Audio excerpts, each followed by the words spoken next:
Morning Trinity family, my name is Naomi. I've been at Trinity for 4 years and I am a second year theology and youth ministry student, and I also get to work on the wonderful staff team here at Trinity on the youth team.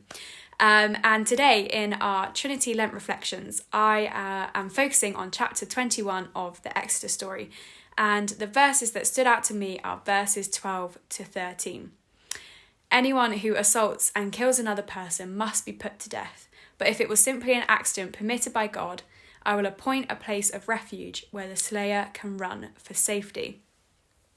What strikes me from these verses, because they're slightly strange, and this whole chapter actually, is how is this at all relevant to me? Chapter 21 is a long list of rules that God is giving to the Israelites, which when you first read them, they seem very specific to the Israelites at that time, and so not necessarily relevant to us. But when you consider the context of this passage and consider where the Israelites have come from and what they are used to living in, these rules are actually radical for their culture. God is calling them to radical living.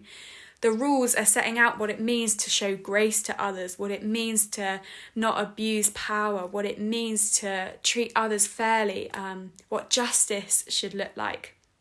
And so my question and challenge for us in this Lent period is, what does radical living look like for us in our culture? If we treated each other how God asked the Israelites to treat each other, would our society look radically different? Would we see grace, justice, and the fair use of power in our world? Let's pray about it. Father, as we've just heard that challenge, as we consider those questions, I just ask that you will reveal to each of us how we can be living radically in our lives for you.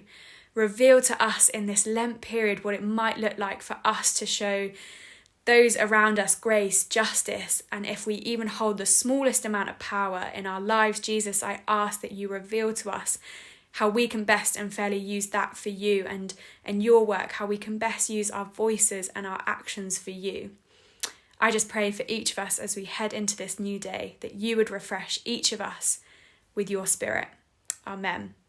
Thank you. And as we go into this day, can I also encourage you to remember in your prayers all of the children and young people that went back to school yesterday, and just pray that God will keep his hand of protection over them and their teachers.